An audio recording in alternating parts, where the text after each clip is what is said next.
আমি আপনাদের সম্মুখে পবিত্র কোরআনুল কারীমের 17 নম্বর পারার 10 নম্বর পৃষ্ঠার 6 নম্বর লাইন সূরা আম্বিয়া এর 107 নম্বর আয়াত তেলাওয়াত করেছি। আল্লাহ রাসূল সাল্লাল্লাহু আলাইহি ওয়াসাল্লামের অসংখ্য অগণিত হাদিসসমূহের মধ্য থেকে সহিহ বুখারী শরীফের 14 নম্বর হাদিস পাঠ করেছি। যদি আল্লাহ তাআলা আমাকে তৌফিক ইনায়াত করেন, উক্ত আয়াত এবং হাদিসকে সামনে রেখে কিছু আলোচনা করার চেষ্টা করব ইনশাআল্লাহ। ওমা তাওফীকি ইল্লা বিল্লাহ। আজকে আমরা যে কিতাব থেকে আলোচনা শুনবো, এই কিতাবের নাম কি? আরো জোরে বলেন, এই কিতাবের নাম কি? এই কোরআনে কোনো ভুল আছে? কোনো সংশয় আছে? কোনো মিথ্যা কথা আছে? এই কোরআনে যিনি সব কিছু দিয়েছেন তিনি কে? আরো জোরে বলেন, তিনি কে? আল্লাহ নিজেই বলছেন 7 নম্বর পারার 11 নম্বর পৃষ্ঠার 7 নম্বর লাইন সূরা আনআমের 38 নম্বর আয়াতে রব্বুল আলামিন বলেন, মা ফাররাতনা ফিল কিতাবি মিন শাই, I have not left anything in the Quran. আমি কোরআনে কোনো কিছু বাকি রাখি নাই। বলেন সুবহানাল্লাহ। একটু জোরে সোরে বলেন না সুবহানাল্লাহ। মুসলমান সুবহানাল্লাহ বলতেই চায় না। এই সুবহানাল্লাহর এত দাম। কোনো ব্যক্তি যদি একবার সুবহানাল্লাহ পাঠ করে, আল্লাহ পাক রব্বুল আলামিন তার জন্য জান্নাতে একটা গাছ লাগায়া দেন। এত বড় গাছ, আরবের দ্রুতগামী ঘোড়া 500 বছর পর্যন্ত দৌড়াইলেও ওই গাছের ছায়া শেষ করতে পারবে না। একটু জোরে সোরে বলেন না সুবহানাল্লাহ। সুলাইমান আলাইহিস সালামের নাম শুনছেন না আপনারা? সুলাইমান আলাইহিস সালাম একবার আল্লাহর কাছে দোয়া করেছেন, আল্লাহ আমাকে একটা রাজত্ব দাও, তবে লা ইয়ামবাগি লি আহাদিম মিন বাদি, এই রাজত্ব শুধু আমাকে দিবা, আর কাউকে দিবা না। আল্লাহ বললেন, সুলাইমান দরখাস্ত মঞ্জুর, তবে তোমাকে শুধু মানুষের উপরে নয়, তামাম সৃষ্টি জগতের সকল সৃষ্টির উপরে তোমাকে রাজত্ব দিয়া দিলাম। সুবহানাল্লাহ বলেন না একটু। জিন, পরি, দেও, দানব, পশু পাখি, পিঁপড়া সহ সব সুলাইমান আলাইহিস সালামের অধীনে। কোরআন বলে ওয়াসাখখারনা লাহুর রিহ, বাতাসও সুলাইমান আলাইহিস সালামের অধীনে ছিল। সুলাইমান আলাইহিস সালাম যদি কখনো কোথাও যাওয়ার জন্য ইচ্ছা করতেন, তাহলে তার এই সিংহাসন, মন্ত্রী পরিষদ, শান শৌকত সবকিছু এক জায়গা থেকে অন্য জায়গায় বিমানের মতো উড়ে যেত। বলেন সুবহানাল্লাহ। একবার তিনি তার সিংহাসন নিয়ে এক জায়গা থেকে অন্য জায়গায় বিমানের মতো উড়ে যাচ্ছে, এমন সময় নিচ থেকে এক কৃষক এই সিংহাসন দেখে মাথায় হাত দিয়ে বলতেছে সুবহানাল্লাহ। কি বলছে একটা আওয়াজ দিয়ে বলেন না। সাথে সাথে বাতাস এই সুবহানাল্লাহর আওয়াজটা সুলাইমান আলাইহিস সালামের কান পর্যন্ত পৌঁছায় দিছে। সুলাইমান আলাইহিস সালাম এই সুবহানাল্লাহর আওয়াজ শুনে বলে, সিংহাসন এখানেই ল্যান্ড করো। যখন সিংহাসন নিচে নামানো হয়েছে, যে ব্যক্তি সুবহানাল্লাহ বলছে কলিজায় পানি আছে, থরথর করে কাঁপা শুরু করেছে। সুলাইমান আলাইহিস সালাম ডাক দিয়েছেন, ইয়া হাদা তাল, হে ম্যান কাম হিয়ার, এদিকে আসো। আমি যখন উপর দিক দিয়ে যাচ্ছিলাম তখন তুমি কি বলছো? বলে, হুজুর আমাকে ক্ষমা করেন, আমি কিছু বলিনি। বলে, না তুমি কি বলছো তাড়াতাড়ি বলো। হুজুর আল্লাহর রাস্তে আমাকে ক্ষমা করেন, আমি কিছু বলি নাই। বলে, না তুমি একটা শব্দ বলছো, কি বলছো তাড়াতাড়ি বলো। লোকটা বলতেছে, হুজুর আমি ইচ্ছা করে কিছু বলি নাই, আপনারই সিংহাসন দেখে, আপনারই শান শৌকত দেখে, আপনারই মন্ত্রী পরিষদ দেখে ইচ্ছা করে কিছু বলি নাই, অটোমেটিক আমার মুখ থেকে সুবহানাল্লাহ বের হয়ে গেছে। সুলাইমান আলাইহিস সালাম ডাক দিয়ে বলে, বাবা তুমি কি বলছো? তুমি কি জানো তোমার এই সুবহানাল্লাহ যদি এক পাল্লায় রাখা হয়, আমার এই সিংহাসন, মন্ত্রী পরিষদ, শান শৌকত সব কিছু যদি এক পাল্লায় রাখা হয়, তোমার এই সুবহানাল্লাহর পাল্লাটা কয়েক কোটি গুণ বেশি ভারী হয়ে যাবে। এজন্য সুবহানাল্লাহ বলার দরকার আছে না নাই? আরো জোরে বলেন, আছে না নাই? এজন্য যেই কোরআন আল্লাহ তাআলা আমাদেরকে দিয়েছেন, এই কোরআন থেকে আলোচনা শুনতে রাজি আছি তো ইনশাআল্লাহ। আমি আপনাদের সম্মুখে সূরা আম্বিয়ার 107 নম্বর আয়াত তেলাওয়াত করেছি। এখানে আল্লাহ পাক রব্বুল আলামিন নবীজি সাল্লাল্লাহু আলাইহি সাল্লামকে রহমত হিসেবে দুনিয়াতে প্রেরণ করেছেন। আমাদের নবী হচ্ছেন আমাদের জন্য রহমত, ঠিক কিনা? কোরআনের পাতা থেকে নবীজি সাল্লাল্লাহু আলাইহি সাল্লামের সম্মান আল্লাহ তাআলা কতটুকু বাড়িয়ে দিয়েছেন, এগুলো জানার দরকার আছে না নাই? আর জোরে আছে না নাই? আল্লাহ পাক রব্বুল আলামিন আমাদের নবীকে কতটা ভালোবাসেন, কতটা মহব্বত করেন, আল্লাহ পাক রব্বুল আলামিন পবিত্র কোরআনুল কারীমের ভিতরেই তার পরিচয় দিয়েছেন, তার সম্মান দিয়েছেন, তার মর্যাদা দিয়েছেন। আমাদের নবীর থেকে শ্রেষ্ঠ কোনো নবী পৃথিবীতে আর আসেও নাই, আসবেও না, ঠিক কি না? আমাদের নবীর সম্মান কম না বেশি? আমাদের নবীর মর্যাদা কম না বেশি? আরো জোরে বলেন, কম না বেশি? আল্লাহ পাক রব্বুল আলামিন কোরআনে নবীজি সাল্লাল্লাহু আলাইহি সাল্লামের পরিচয় দিয়েছেন, নবীজি সাল্লাল্লাহু আলাইহি সাল্লামের মর্যাদা কতটা বাড়িয়ে দিয়েছেন। নবীদেরকে আল্লাহ পাক রব্বুল আলামিন মুজিজা দিয়েছেন, আর আমাদের নবীকে আল্লাহ পাক রব্বুল আলামিন 1000 থেকে 3000 পর্যন্ত মুজিজা দিয়েছেন। বলেন আল্লাহু আকবার। তবে যেই নবীকে মুজিজা দিয়েছেন, নবীজি দুনিয়া থেকে বিদায় নিয়েছেন, সাথে সাথে তার মুজিজাও শেষ হয়েছে, কিন্তু আমাদের নবীর মুজিজা এখনো আছে না নাই? আর রাসূলুল্লাহ আছে না নাই? নবীজি সাল্লাল্লাহু আলাইহি সাল্লামকে প্রায় 3000 প্লাস মুজিজা দেওয়া হয়েছে। তার ভিতরে আজকে কয়েকটা মুজিজার কথা বলবো, এরপর আমরা নবী সাল্লাল্লাহু আলাইহি সাল্লামের সম্মান সম্পর্কে আলোচনা শুনবো। থাকবো তো ইনশাআল্লাহ? থাকবো তো ইনশাআল্লাহ? আল্লাহ পাক রব্বুল আলামিন নবী সাল্লাল্লাহু আলাইহি ওয়াসাল্লামকে বড় বড় 5টি মুজিজা দিয়েছেন। কয়টি মুজিজা? কয়টি মুজিজা? মুজিজা মানে হচ্ছে এমন কিছু অলৌকিক ক্ষমতা যেটা সাধারণ মানুষরা কখনো পারে। আল্লাহ পাক রব্বুল আলামিন সুলাইমান আলাইহিস সালামকে মুজিজা দিয়েছিলেন তার হাতের আংটি। সুলাইমান আলাইহিস সালাম দুনিয়া থেকে বিদায় নিয়েছেন, তার আংটির কাজ কি এখন করে? আংটির কাজ এখনো করে, অর্থাৎ তিনিও দুনিয়া থেকে বিদায় নিয়েছেন, তার মুজিজাও শেষ হয়ে গেছে। দাউদ আলাইহিস সালামকে আল্লাহ তাআলা মুজিজা দিয়েছিলেন, তিনি লোহাকে মোমের মতো গলিয়ে ফেলতে পারতেন। শুধু তাই নয়, মূসা আলাইহিস সালামকে আল্লাহ তাআলা মুজিজা দিয়েছিলেন একটা লাঠি। এই লাঠি যখনই তিনি ছাড়তেন সাথে সাথে বিশাল বড় সাপ হয়ে যেত। বলেন আল্লাহু আকবার। ঈসা আলাইহিস সালামকে আল্লাহ মুজিজা দিয়েছিলেন, তিনি মৃত ব্যক্তিকে আল্লাহর হুকুমে দাঁড়িয়ে যেতে বললে সাথে সাথে মৃত ব্যক্তি জীবিত হয়ে যেত। বলেন আল্লাহু আকবার। কিন্তু আল্লাহ পাক রব্বুল আলামিন আমাদের নবীকে কতগুলো মুজিজা দিয়েছেন, তার ভিতরে অন্যতম 1 নাম্বার মুজিজা হচ্ছে কোরআন। কোরআন এখনো আছে না নাই? আরো জোরে বলেন, আছে না নাই? জীবন্ত মুজিজা হচ্ছে কোরআন। যেই কোরআন দিয়ে এখন আমরা আমল করে, কোরআন দিয়ে আমরা অনেকে সুস্থ হই, ঠিক কি না? সর্বপ্রথম সূরাতুল ফাতিহার ভিতরে শেফা আছে না নাই? আরো জোরে আছে না নাই? সূরা ফাতিহা পড়ে কোনো ব্যক্তি যদি পানিতে ফু দিয়ে 7 বার পরে ফু দিয়ে খায়, আল্লাহ পাক রব্বুল আলামিন তার রোগটাকে ভালো করে দেন। বলেন সুবহানাল্লাহ। কোরআন হচ্ছে জীবন্ত মুজিজা, সুতরাং এই কোরআনকে আঁকড়ে ধরা দরকার, আছে না নাই? আরো জোরে আছে না নাই? কোরআন শুধু আমরা তাকের উপরে রেখে দিয়েছি, সামনে রমজান মাস আসবে তখন আমরা পড়া শুরু করব। আবার অনেক সময় বাবা মা মারা গেলে তখন কিছু মাদ্রাসার ছাত্রদেরকে ভাড়া করে এনে তখন আমরা কোরআন খতম পড়াই। কোরআন শুধু বাবা মা মরে যাওয়ার পরে খতম করার জন্য আসে নাই, তাকের উপরে রেখে দেওয়ার জন্য আসে নাই, শুধু রমজানে পড়ার জন্য আসে নাই। কোরআন এসেছে কোরআন দিয়ে জীবনটাকে পরিচালনা করে দুনিয়া থেকে যাতে করে আমরা জান্নাত ইনকাম করতে পারি, ঠিক কি না? এজন্য কোরআন ভিতরে, কোরআন যাতে করে আমরা আমাদের ভিতরে ফিট করতে পারি, কোরআন যাতে করে আঁকড়ে ধারণ করে রাখতে পারি, এজন্য কোরআনকে সবসময় নিজের ভিতরে ফিট করা দরকার, আছে না নাই? আর আছে না নাই? কেননা আল্লাহ পাক রব্বুল আলামিন এই কোরআন নিজেই নাজিল করেছে। এই কোরআন হেফাজত করবেন কে?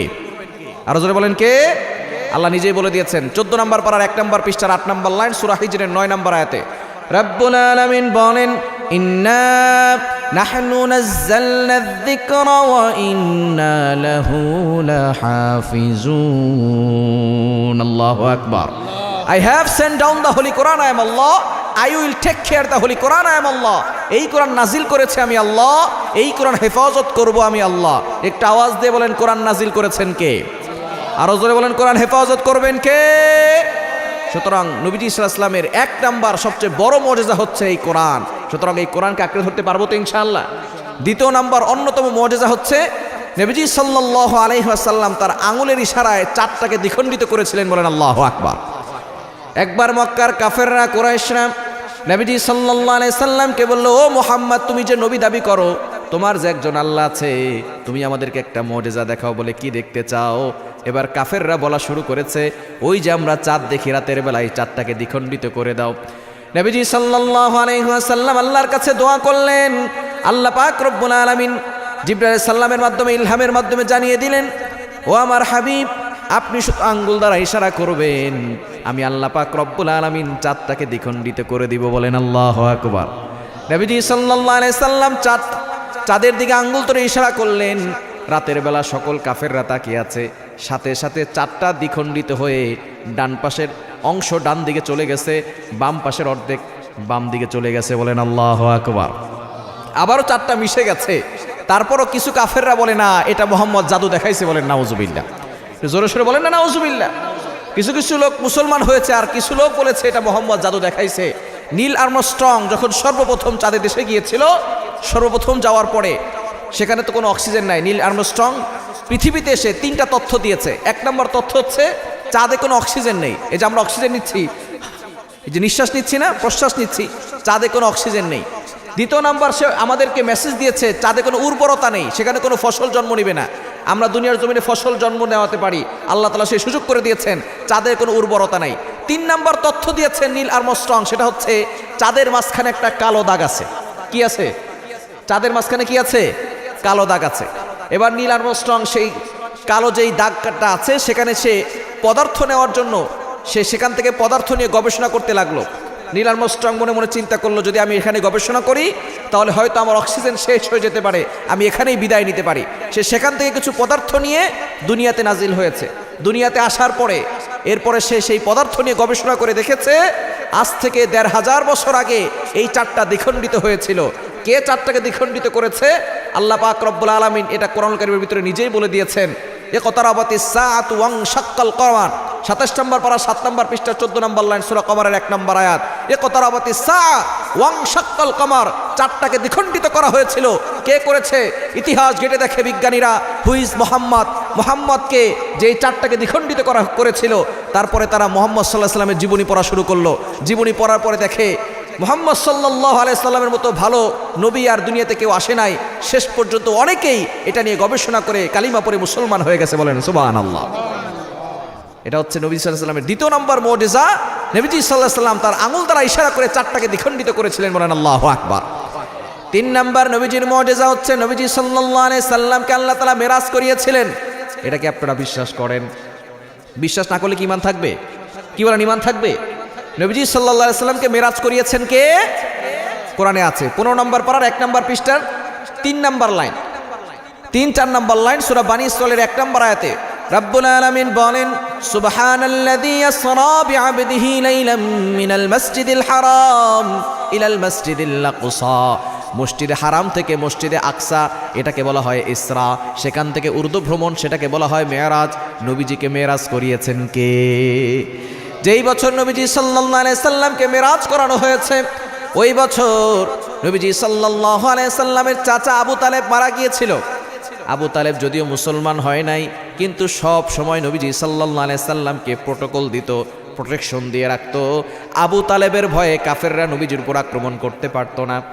আবু তালেব যদিও মুসলমান হয় নাই, তবে নবীজি সাল্লাল্লাহু আলাইহি সাল্লামকে ভালোবাসতেন। একবার কাফেররা আবু তালেবকে এসে বলতেছেন, ও আবু তালেব, তুমি তো আমাদের সর্দারদের ভিতরে একজন, তোমার ভাতিজা তো কালিমার কথা বলে, আমাদের দেবদেবতার বিরুদ্ধে কথা বলে। আবু তালেব, তুমি তোমার ভাতিজাকে সামলাও, যদি সামলাইতে না পারো আমরা কিন্তু লাঠি দিয়ে সাইজ করব, বলেন নাউজুবিল্লাহ। নবীজি সাল্লাল্লাহু আলাইহি সাল্লাম তখন পাশেই বসা ছিলেন। আবু তালেব যখন কাফেররা চলে গেল, এবার আবু তালেব ভাতিজাকে বলতেছে, ভাতিজা সবই তো শুনলা, তুমি যে আল্লাহর কথা বলো, আল্লাহর কথা বলা ছেড়ে দাও, দেবদেবতার বিরুদ্ধে আর কথা বইলো না, দেখো না কাফেররা ক্ষিপ্ত হয়ে গেছে। এবার মুহাম্মদ সাল্লাল্লাহু আলাইহি সাল্লাম ফুফিয়ে ফুফিয়ে কান্না করা শুরু করলেন। আবু তালেব বলতেছে, ভাতিজা তোমার কান্না তো আমার সহ্য হয় না, কান্না করো কেন, কান্না থামাও। নবীজি সাল্লাল্লাহু আলাইহি সাল্লাম বলেন, চাচা, আল্লাহ আমাকে এই কালিমার দাওয়াত দেওয়ার জন্যই দুনিয়াতে পাঠিয়েছেন।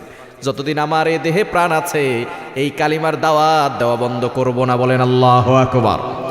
আবু তালেব বলেন, ভাতিজা তোমার কথা যদি এটাই হয়, তাহলে তুমি স্মরণ রাখো, আমি তোমার চাচা, তোমার সাথে আছি, তুমি কালিমার দাওয়াত দিবে। যতক্ষণ পর্যন্ত আমি আছি, ততক্ষণ পর্যন্ত আমার জীবিত থাকা অবস্থায় তোমার গায়ে কেউ হাত তুলতে পারবে না, বলেন আল্লাহু আকবার। কাফেররা মনে মনে ভাবত, যদি আমরা কোনো পাথর কণা দিয়ে মুহাম্মদের উপর আক্রমণ করি, তাহলে মুহাম্মদের চাচা আবু তালেব সেই পাথরের কণা কোন পাহাড়ের, সেই পাহাড় উঠায় আমাদের মাথার উপরে চাপায়া দিবে। আবু তালেব যে বছর মারা গিয়েছে, তার কিছুদিন পরেই আম্মাজান খাদিজা রাদিয়াল্লাহু তাআলা আনহা দুনিয়া থেকে বিদায় নিয়েছেন। এই দুইজন মারা গিয়েছে, যে এই দুইজন নবী সাল্লাল্লাহু আলাইহি সাল্লামকে একজন বাহিরে প্রোটোকল দিতেন আর একজন ঘরে প্রোটোকল দিতেন।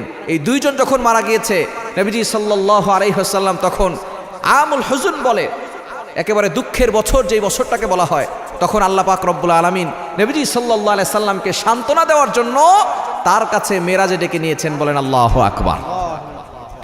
তো নবীজির সম্মান কম না বেশি? মুসা আলাইহিস সালাম আল্লাহর সাথে কথা বলতেন তুর পাহাড়ে গিয়ে, আর আল্লাহ আমাদের নবীকে এতটা সম্মান দিয়েছেন, নবীজি সাল্লাল্লাহু আলাইহি সাল্লামকে আল্লাহর বাড়ি আরশে আযমে নিয়ে সাক্ষাৎ করেছেন, বলেন আল্লাহু আকবার। এখন এটা যদি কেউ অস্বীকার করে, তার কি ঈমান থাকবে? কি বলেন, ঈমান থাকবে? কিন্তু আবু জাহেল বিশ্বাস করে নাই, বর্তমান বিজ্ঞানরাও বিশ্বাস করে না। আপনার সন্তানকে বিজ্ঞান পড়াচ্ছেন, পড়ান, তাতে আমাদের কোনো আপত্তি নাই, তবে বিজ্ঞানের ম্যাক্সিমাম টিচার হচ্ছে নাস্তিক। আপনার সন্তানকে উল্টাপাল্টা যুক্তি দিয়ে নাস্তিক বানাবে, এজন্য সন্তানকে ধর্মীয় শিক্ষা দেওয়ার দরকার আছে না নাই? নবীজি সাল্লাল্লাহু আলাইহি সাল্লাম যে মেরাজ করেছেন, আবু জাহেল বিশ্বাস করে নাই। কেন? কেন তখন কাবা শরীফ থেকে মসজিদে আকসায় যেতে সময় লাগতো 40 দিন। কয়দিন? এখন তো প্রাইভেট কার আছে, হায়েজ আছে, তখন এগুলো ছিল না, উট দিয়ে চলাচল করতো, এরপরে বিশ্রাম নিয়ে তারপরে আবারও যেতে লাগতো 40 দিন, আসতে লাগতো 40 দিন, তাহলে মোট কয় দিন? 80 দিন। নবীজি সাল্লাল্লাহু আলাইহি সাল্লাম যেই রাতে মেরাজ করেছেন, মেরাজ থেকে আসার পরে যখন সবাইকে বলেছে, আমাকে আল্লাহ তাআলা মেরাজ করিয়েছেন, আমি জান্নাত দেখেছি, জাহান্নাম দেখেছি, আবু জাহেল বলে মুহাম্মদ পাগল হয়ে গেছে, বলেন নাউজুবিল্লাহ। জোরে সোরে বলেন না নাউজুবিল্লাহ। আবু জাহেল আবু বকর রাদিয়াল্লাহু তাআলা আনহুকে ডাক দিয়ে বলে, ও আবু বকর শুনছো নাকি তোমার নবী কি বলে? বলে কি বলেছে? তোমার নবী নাকি 80 দিনের রাস্তা এক রাতেই পার করেছে, তোমার নবী নাকি মেরাজ করেছে, জান্নাত দেখেছে, জাহান্নাম দেখেছে। পাগল ছাড়া এই ধরনের কথা কেউ বলতে পারে না, বলেন নাউজুবিল্লাহ।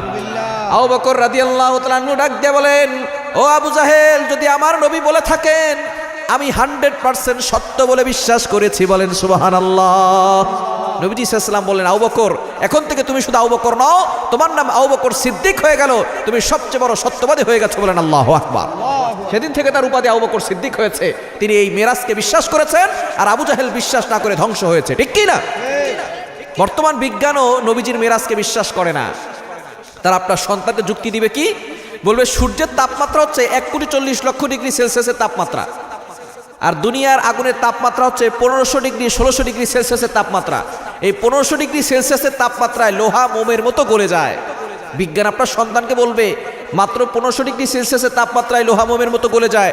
সূর্যের তাপমাত্রা 1,40,00,000 ডিগ্রি সেলসিয়াসের তাপমাত্রা। তোমার নবী যে 7 আসমান ভেদ করে সূর্যের তাপমাত্রা ভেদ করে মেরাজ করেছে, তোমার নবী পুড়ে যায় নাই কেন? তোমার নবী জ্বলে যায় নাই কেন? সুতরাং নবীজি মেরাজ করে নাই, বলেন নাউজুবিল্লাহ। আপনার সন্তান যদি বাসায় এসে এই বিজ্ঞান পড়ে যদি এসে বলে যে নবীজি মিরাজ করে নাই, বলেন তো ইমান আছে না গেছে? ইমান কি থাকবে? ইমান থাকবে। শুধু তাই নয়, বিজ্ঞান আপনার সন্তানকে আরো পড়াবে। মাউন্ট এভারেস্ট 29,000 ফিট উচ্চতা, গুগলে সার্চ করবেন মাউন্ট এভারেস্ট লিগে। সেখানে উঠতে গেলে অক্সিজেন লাগে, মধ্যাকর্ষণ শক্তির কারণে সেখানে অক্সিজেন পাওয়া যায় না। যারা মাউন্ট এভারেস্ট বিজয় করেছে তারা পিঠে অক্সিজেন নিয়ে তারপর উপরে উঠেছে। এখন বিজ্ঞান আপনার সন্তানকে পড়াবে মাত্র 29,000 ফিট উপরে উঠতে গেলেই অক্সিজেন লাগে। তোমার নবী যে মেরাজ করেছে, তোমার নবী অক্সিজেন কোথায় পেয়েছে? সুতরাং নবী যে মেরাজ করে নাই, বলেন নাউজুবিল্লাহ। এখন তাদেরকে উত্তর দেওয়ার দরকার আছে না নাই? আরো জোরে বলেন, আছে না নাই? কোরআনে হাজারো দলিল আছে, কিন্তু কোরআনের কথা তারা বিশ্বাস করে না, কোরআনের কথা তারা মানে না, আল্লাহর কথা তারা শোনে না। তারা হলো নাস্তিক। তারা উল্টা পাল্টা যুক্তি দিবে, তাদেরকে যুক্তি দিয়ে দলিল দিতে হবে, ঠিক কি না? কোরআনে হাজারো দলিল আছে। বলেন তো আগুন কার কথা শোনে? পানি কার কথা শোনে? আপনাদের কি কষ্ট হচ্ছে? চলবে তো ইনশাআল্লাহ। আগুন কার কথা শোনে? পানি কার কথা শোনে? এটাকে আপনারা বিশ্বাস করেন যে আগুন আল্লাহর কথা শোনে? ইব্রাহিম আলাইহিস সালামকে যখন নমরুদ আগুনে নিক্ষেপ করেছে, 40 দিন পর্যন্ত ইব্রাহিম আলাইহিস সালাম আগুনের ভিতরে ছিল। আগুন তো মানুষকে জ্বালায় দেয়। বলেন তো ইব্রাহিম আলাইহিস সালামের একটা পশম কি পোড়াতে পেরেছে? পেরেছে? আল্লাহ পাক রব্বুল আলামিন সরাসরি আগুন অর্ডার করেছেন, কুলনা ইয়া নারু কুনি বারদাও ওয়া সালামান আলা ইব্রাহিম। ও আগুন আমার ইব্রাহিমের জন্য শীতলময় ঠান্ডা হয়ে যাও। আগুন মানুষকে জ্বালিয়ে দেয়, পুড়িয়ে দেয়। ইব্রাহিম আলাইহিস সালাম 40 দিন সেখানে ছিল, তার একটা পশমও পোড়াতে পারে নাই। ইব্রাহিম আলাইহিস সালাম যখন বৃদ্ধ হয়ে গেলেন, নাতিরা তাকে জিজ্ঞেস করলো, ও দাদা, আপনি তো অনেক পরীক্ষা দিয়েছেন, কোথায় সবচেয়ে বেশি সুখ করেছেন? ইব্রাহিম আলাইহিস সালাম বলেন, নমরুদ আমাকে যে 40 দিন আগুনে রেখেছিল, ওই 40 দিন দুনিয়াতেই আমি জান্নাতের সুখ পেয়ে গেছি।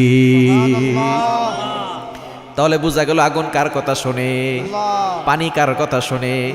মূসা আলাইহিস সালাম যখন সাগরের কিনারে চলে গেলেন, পিছনে ফেরাউনের সৈন্যবাহিনী। এবার মূসা আলাইহিস সালাম মুজিজার লাঠি দিয়ে সাগরে আঘাত করলেন। সাগরের মাঝখান দিয়ে রাস্তা তৈরি করে দিয়েছেন কে? মূসা আলাইহিস সালাম সাগরের মাঝখান দিয়ে রাস্তা দিয়ে সেখান থেকে চলে গেলেন, আর ফেরাউন সেই রাস্তায় গিয়েই সাগরের মাঝে ডুবে মরল। বোঝা গেল পানি শুনে কার কথা? কোরআনে দলিল আছে না নাই? তাহলে সূর্য শুনবে কার কথা? কিন্তু বিজ্ঞান বলে সূর্যের তাপমাত্রা 1,40,00,000 ডিগ্রি সেলসিয়াসের তাপমাত্রা। তোমার নবী ভেদ করে কিভাবে গিয়েছে? আমরা তাদেরকে বলতে চাই, বর্তমান যুগে fire proof jacket, water proof jacket বের করেছে। ওয়াটার প্রুফ পোশাক আপনারা কি দেখেছেন? ইউটিউবে সার্চ করলে দেখবেন, যেই পোশাক পরে পানিতে ঝাঁপ দিলে পানি শরীরে স্পর্শ করে না। এখন আবার ফায়ার প্রুফ জ্যাকেট বের করেছে, এটা অনেক আগে থেকেই। ফায়ার প্রুফ জ্যাকেট, যেই পোশাক পরে আগুনে ঝাঁপ দিলে আগুন শরীরে স্পর্শ করে, ফায়ার সার্ভিসের লোকেরা সেই পোশাক পরে আগুন নিভাতে যায়। সুতরাং বিজ্ঞান যদি বর্তমান যুগে এসে ফায়ার প্রুফ জ্যাকেট বের করতে পারে, আমার আল্লাহ 1000 বছর আগে আমার নবীকে সেরকম ফায়ার প্রুফ জ্যাকেট পরিয়ে সূর্যের তাপমাত্রা ভেদ করে মেরাজ করিয়েছেন। বলেন আল্লাহু আকবার। তারা বলে মাউন্ট এভারেস্ট 29,000 ফিট উচ্চতা, সেখানে গেলে অক্সিজেন লাগে। তোমার নবী অক্সিজেন কোথায় পেয়েছে? আমরা তাদেরকে বলতে চাই, মায়ের পেটের ভিতরে বাচ্চা প্রথম 4 মাস মরা থাকে। কয় মাস?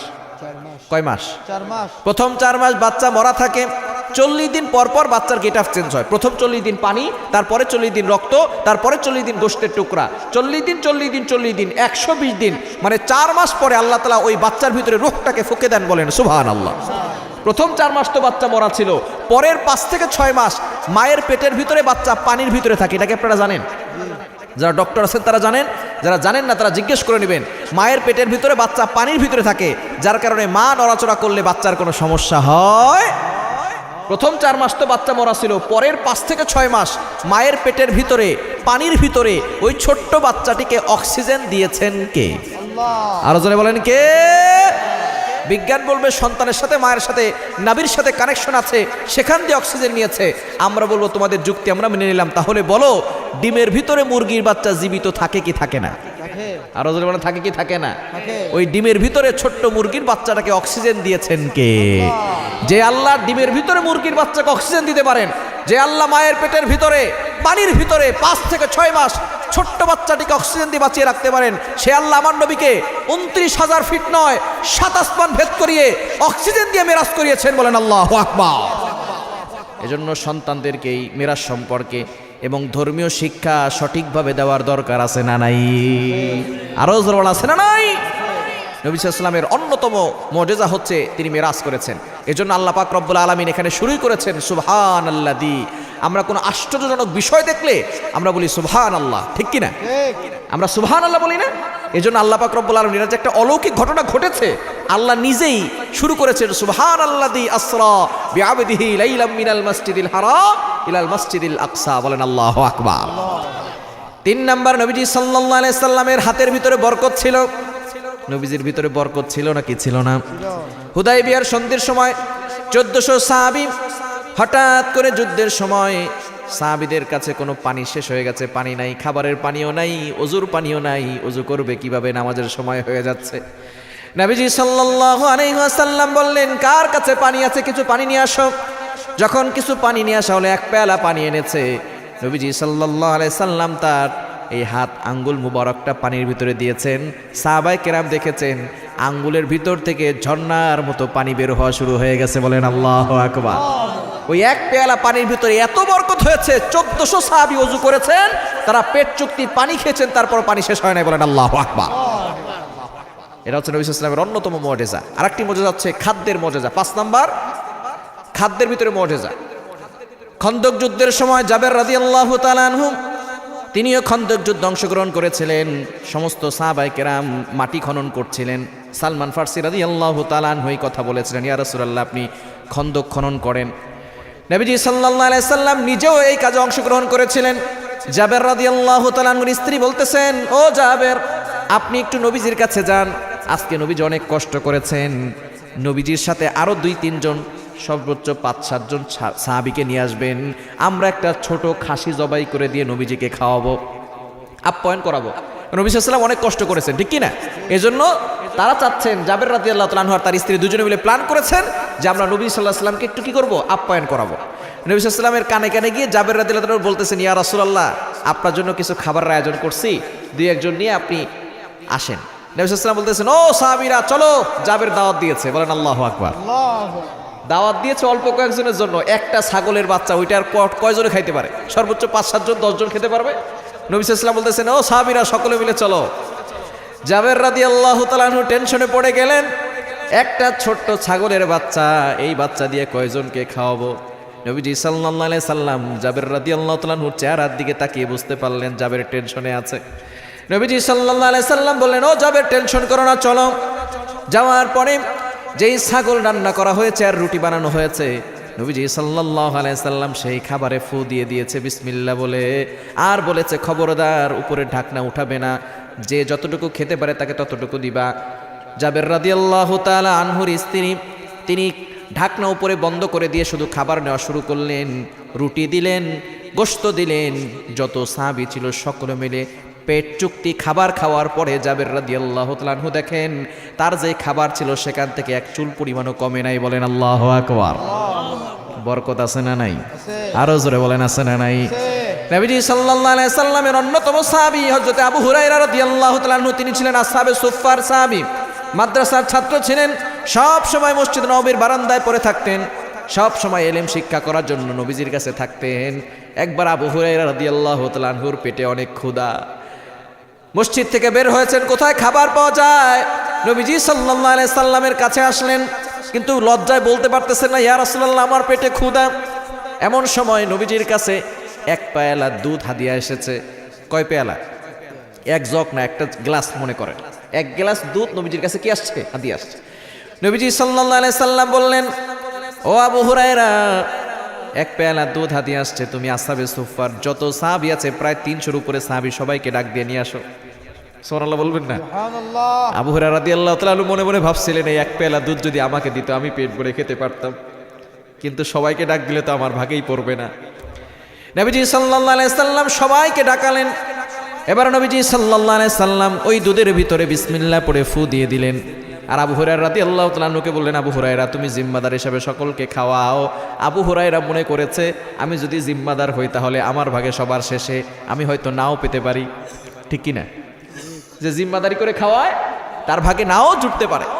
আবু হুরায়রা রাদিয়াল্লাহু তাআলা আনহু মনে মনে টেনশন করছেন, আমার পেটে ক্ষুধা, ভাবছিলাম এক গ্লাস দুধ আমি খাবো, কিন্তু সকল সাহাবীদেরকে ডাকা হলো, আমার মনে হয় শেষে কিছুই জুটবে না।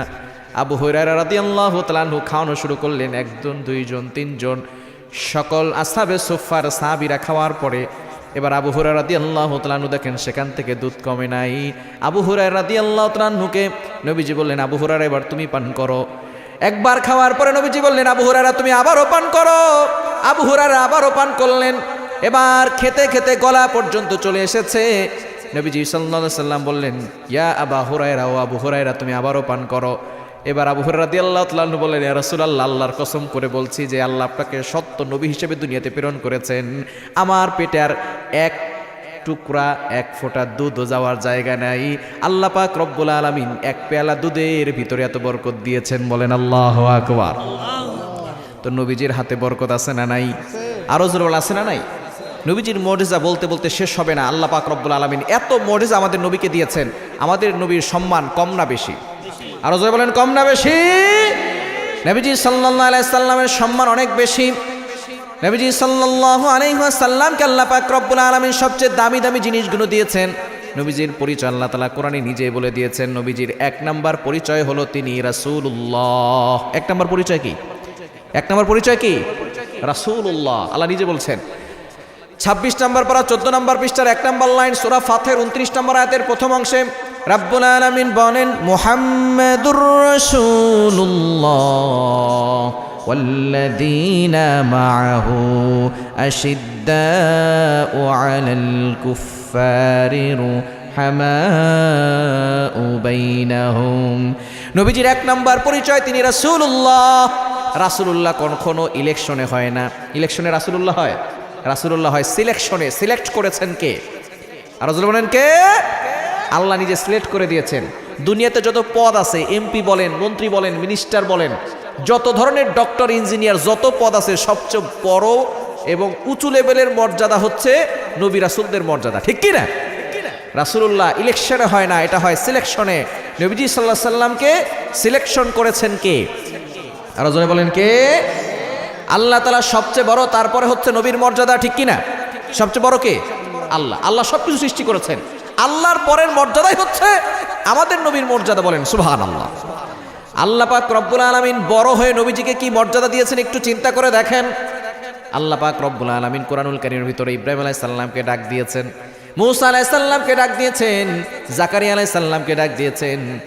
ডাক দিয়েছেন ইব্রাহিম আলাইহিস সালামকে ইয়া ইব্রাহিম, আদম আলাইহিস সালামকে ডাক দিয়েছেন ইয়া আদম, জাকারিয়া আলাইহিস সালামকে ডাক দিয়েছেন ইয়া জাকারিয়া, ইয়া ইয়াহইয়া খুদিল কিতাবা বিকুওয়া।